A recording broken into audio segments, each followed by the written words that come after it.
भागवत पुराण एकादश स्कंद छठा अध्याय। देवताओं की भगवान से स्वधाम सिधारने के लिए प्रार्थना तथा यादवों को प्रभास क्षेत्र जाने की तैयारी करते देखकर उद्धव का भगवान के पास आना।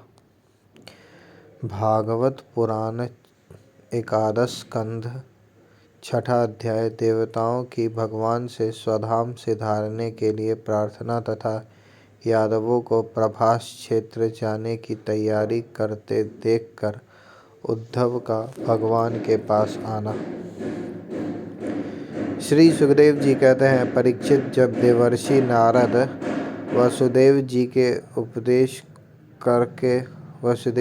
को उपदेश करके चले गए, तब अपने पुत्र सनकादियों देवताओं और प्रजापतियों के साथ ब्रह्मा जी, भूतगणों के साथ सर्वेश्वर महादेव जी और मरुदगणों के साथ देवराज इंद्र द्वारका नगरी में आए। साथ ही सभी आदित्यगण, आठों वसु, अश्वनी कुमार, ऋभु, अंगिरा के वंशज ऋषि, 11 रुद्र, विश्वेदेव, साधारण साध्यगण, गंधर्व, अप्सराएं, नाग, सिद्धचारण, गृहाक, ऋषि, पितर, विद्याधर और किन्नर भी वहां पहुँचे। इन लोगों के आगमन का उद्देश्य यह था कि मनुष्य का सा मनोहर वेश धारण करने वाले और अपने श्याम सुंदर विग्रह से सभी लोगों का मन अपने ओर खींच कर रमा लेने वाले भगवान श्री कृष्ण दर्शन करें, क्योंकि इस समय उन्होंने अपना श्री विग्रह प्रकट करके उनके द्वारा तीनों लोकों में एक ऐसी पवित्र कीर्ति का विस्तार किया है जो समस्त लोकों के पाप ताप को सदा के लिए मिटा देती है। द्वारकापुरी सब प्रकार की संपत्ति और ऐश्वर्यों से समृद्ध तथा अलौकिक दीप्ति से दीप्यमान हो रही थी। वहां आकर उन लोगों ने अनूठी छवि से युक्त भगवान श्री कृष्ण के दर्शन किए। भगवान की रूप माधुरी का निर्निमेष नयनों से पान करने पर भी उनके नेत्र तृप्त न होते थे। वे एक टका बहुत देर तक उन्हें देखते ही रहे। उन लोगों ने स्वर्ग के उद्यान, नंदनवन, चैत्र रथ आदि के दिव्य पुष्पों से जगदीश्वर भगवान श्री कृष्ण को ढक दिया और चित्र विचित्र पदों तथा अर्थों से युक्त वाणी के द्वारा उनकी स्तुति करने लगे। देवताओं ने प्रार्थना की, स्वामी, कर्मों के विकट फंदों से छूटने की इच्छा वाले मुमुक्षु जन भक्ति भाव से अपने हृदय में जिसका चिंतन करते रहते हैं, आपके उसी चरण कमलों को हम लोगों ने अपनी बुद्धि, इंद्रिय, प्राण, मन और वाणी से साक्षात नमस्कार किया है। अहो, आश्चर्य है।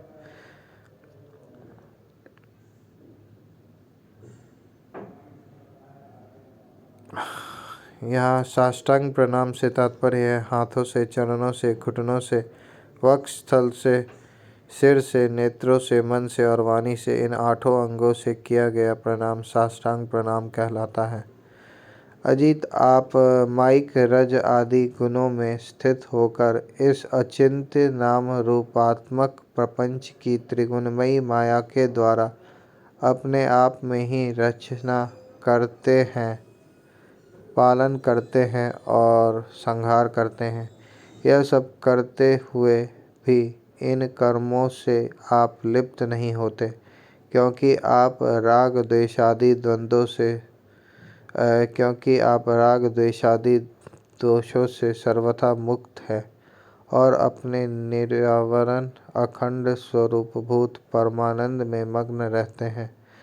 स्तुति करने योग्य परमात्मन जिन मनुष्यों की चित्त वृत्ति राग द्वेषादि से कुलसित है, वे उपासना, वेदाध्ययन, दान, तपस्या और यज्ञ आदि कर्म भले ही करें, परंतु उनके वैसे शुद्धि नहीं हो सकती जैसे श्रवण के द्वारा संपुष्ट शुद्धांतःकरण सज्जन पुरुषों की आपकी लीला कथा कीर्ति के विषय में दिनों दिन बढ़कर परिपूर्ण होने वाली श्रद्धा से होती है।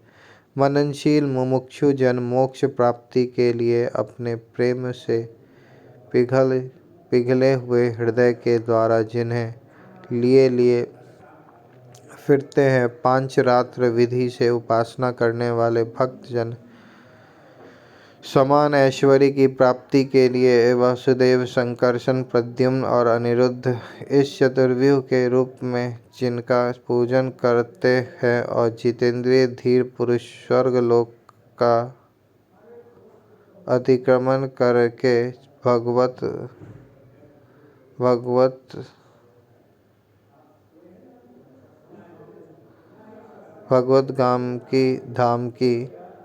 भगवत धाम की प्राप्ति के लिए तीनों समय जिनकी पूजा किया करते हैं, याज्ञिक लोग तीनों वेदों के द्वारा बतलाई हुई विधि से अपने संयत हाथों में हविष्य लेकर यज्ञ कुंड में आहुति देते और उन्हीं का चिंतन करते हैं।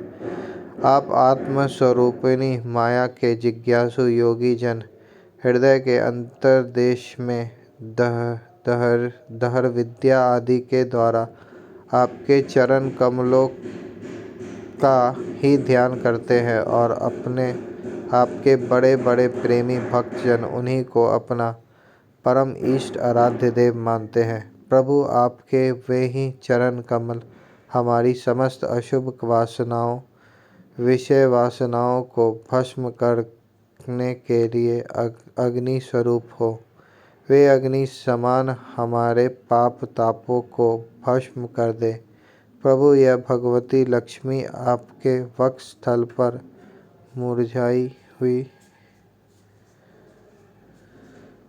वासी वनमाला से भी सौत की तरह स्पर्धा रखती है, फिर भी आप उनकी परवाह न कर भक्तों के द्वारा इस वासी माला से की हुई पूजा भी प्रेम से स्वीकार करते हैं।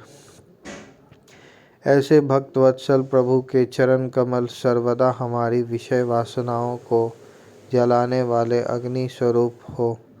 अनंत वामनावतार में दैत्यराज बलि दी हुई पृथ्वी को नापने के लिए जब आपने अपना पग उठाया था और वह सत्यलोक में पहुंच गया था, तब यह ऐसा जान पड़ता था मानो कोई बहुत बड़ा विजय ध्वज हो।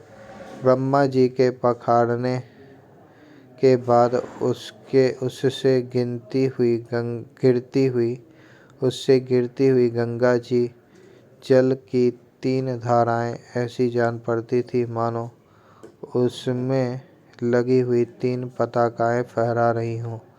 उसे देखकर असुरों की सेना भयभीत हो गई थी और देव सेना निर्भय। आपका वह चरण कमल साधु स्वभाव पुरुषों के लिए आपके धाम वैकुंठ लोक की प्राप्ति का और दुष्टों के लिए अधोगति का कारण है। भगवान आपका वही पद्य हम भजन करने वालों के सारे पाप ताप धो बहा दे। ब्रह्मा आदि जितने भी शरीरधारी हैं, वे सत्य रज तम इन तीनों गुणों के परस्पर विरोधी त्रिविध भावों की टक्कर से जीते मरते रहते हैं। वे सुख दुख के ब्रह्मा आदि जितने भी शरीरधारी हैं, वे सत्य रज तम इन तीनों गुणों के परस्पर विरोधी त्रिविध भावों की टक्कर से जीते मरते रहते हैं। वे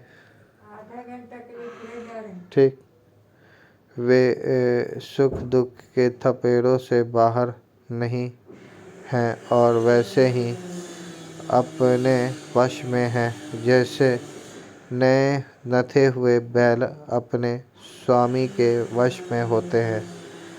आप उनके लिए भी काल स्वरूप हैं।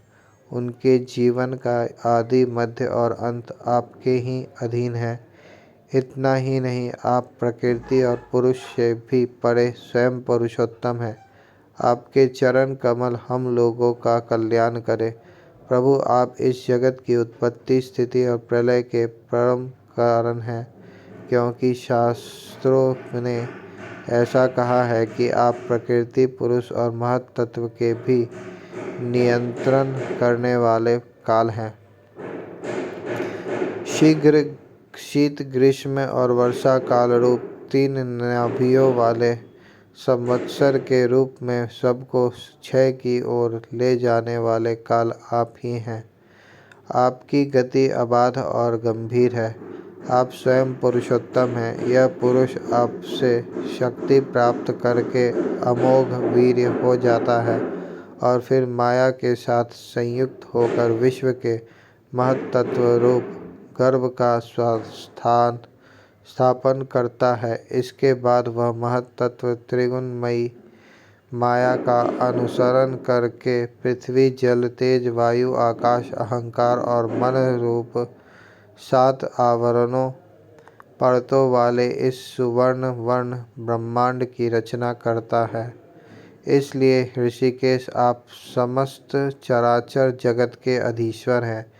यही कारण है कि माया की गुण विषमता के कारण बनने वाले विभिन्न पदार्थों का उपभोग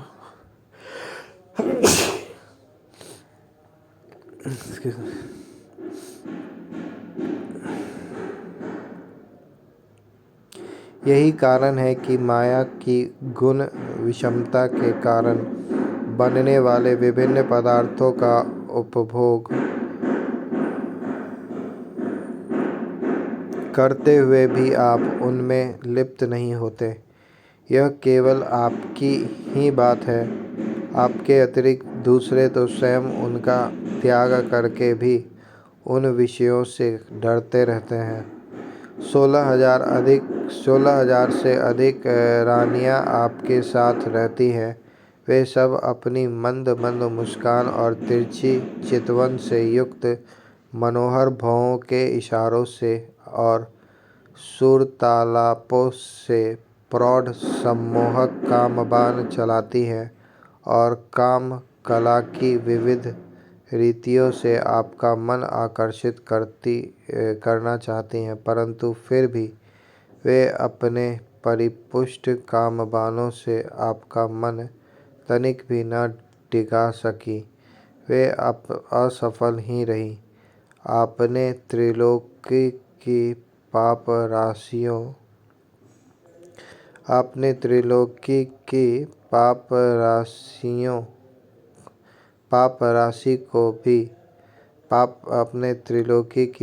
राशि को धो बहाने के लिए 2 प्रकार की पवित्र नदियां बहा रखी हैं। एक तो आपकी अमृतमयी लीला से भरी कथा नदी और दूसरी आपके पाद्य प्रक्षालन के जल से भरी गंगा जी। अतः दूसरी आपके पाद प्रक्षालन के जल से भरी गंगा जी। अतः सत्संग सेवी विवेकी जन कानों के द्वारा आपकी कथा नदी में और शरीर के द्वारा गंगा जी में गोता लगाकर दोनों ही तीर्थों का सेवन करते हैं और अपने पाप ताप मिटा देते हैं। श्री सुखदेव जी कहते हैं, परीक्षित, समस्त देवताओं और भगवान शंकर के साथ ब्रह्मा जी ने इस प्रकार भगवान की स्तुति की। इसके बाद वे प्रणाम करके अपने धाम को जाने के लिए आकाश में स्थित होकर भगवान से इस प्रकार कहने लगे। ब्रह्मा जी ने कहा, सर्वात्मन प्रभु, पहले हम लोगों ने आपसे अवतार लेकर पृथ्वी का भार उतारने के लिए प्रार्थना की थी, सो वह काम आपने हमारी प्रार्थना के अनुसार ही यथोचित रूप से पूरा कर दिया। आपने सत्यपरायण साधु पुरुषों के कल्याणार्थ धर्म की स्थापना भी कर दी और दसों दिशाओं में ऐसी कीर्ति फैला दी जिसे सुन सुनकर सब लोग अपने मन का मैल मिटा देते हैं। आपने यह सर्वोत्तम रूप धारण करके यदुवंश में अवतार लिया और जगत के हित के लिए उदारता और पराक्रम से भरी अनेक लीलाएं की। प्रभु कलयुग में जो साधु स्वभाव मनुष्य अपनी इन लीलाओं का श्रवण कीर्तन करेंगे वे सुगमता से ही इस अज्ञान रूप अंधकार से पार हो जाएंगे। पुरुषोत्तम सर्वशक्तिमान प्रभु आपको यदुवंश में अवतार ग्रहण किए 125 वर्ष बीत गए हैं। सर्वाधार अब हम लोगों का ऐसा कोई काम बाकी नहीं है जिसे पूर्ण करने के लिए आपके यहाँ रहने की आवश्यकता हो। ब्राह्मणों के शाप के कारण आपका यह कुल भी एक प्रकार से नष्ट हो चुका है। इसलिए वैकुंठनाथ, यदि आप उचित समझे तो अपने परम धाम में पधारिए और अपने सेवक हम लोकपालों का तथा हमारे लोकों का पालन पोषण कीजिए। भगवान कृष्ण ने कहा, ब्रह्मा जी, आप जैसा कहते हैं मैं पहले से ही वैसा निश्चय कर चुका हूँ। मैंने आप लोगों का सब काम पूरा करके पृथ्वी का भार उतार दिया, परंतु अभी एक काम बाकी है, वह यह कि यदुवंशी बल विक्रम वीरता शूरता और धन संपत्तियों से उन्मत्त हो रहे हैं। ये सारी पृथ्वी को ग्रास लेने पर तुले हुए हैं। इन्हें मैंने ठीक वैसे ही रोक रखा है जैसे समुद्रों को उनके तट की भूमि। यदि मैं घमंडी और उच्छृंखल यदुवंशियों का यह विशाल वंश नष्ट किए बिना ही चला जाऊंगा तो ये सब मर्यादा का उल्लंघन करके सारे लोगों का संहार कर डालेंगे। निष्पाप ब्रह्मा जी, अब ब्राह्मणों के शाप से इस वंश का नाश प्रारंभ हो चुका है। इसका अंत हो जाने पर मैं आपके धाम में होकर जाऊंगा।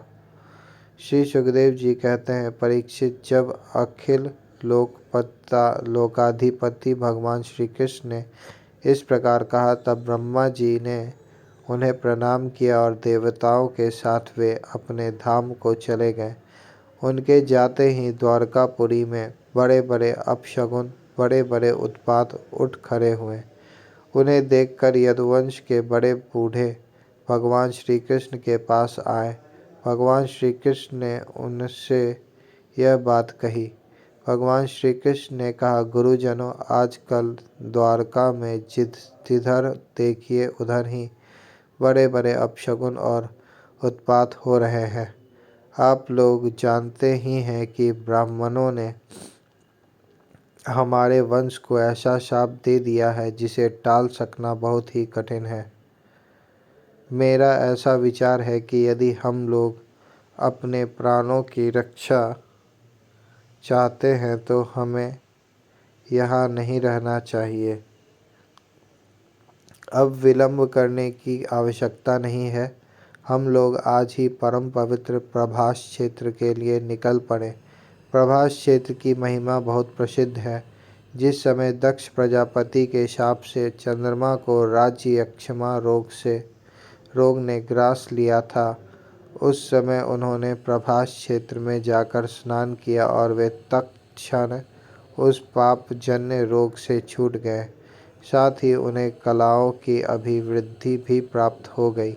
हम लोग भी प्रभास क्षेत्र में चलकर स्नान करेंगे, देवता एवं पितरों का तर्पण करेंगे और साथ ही अनेकों गुण वाले पकवान तैयार करके श्रेष्ठ ब्राह्मणों को भोजन कराएंगे।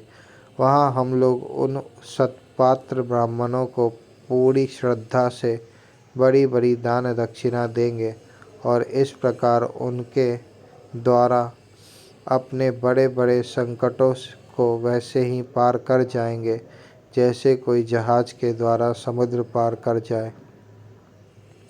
श्री सुखदेव जी कहते हैं, पर कुलनंदन, जब भगवान श्री कृष्ण ने इस प्रकार आज्ञा दी तब यदुवंशियों ने एक मत से प्रभास जाने का निश्चय कर लिया और सब अपने अपने रथ सजाने जोतने लगे।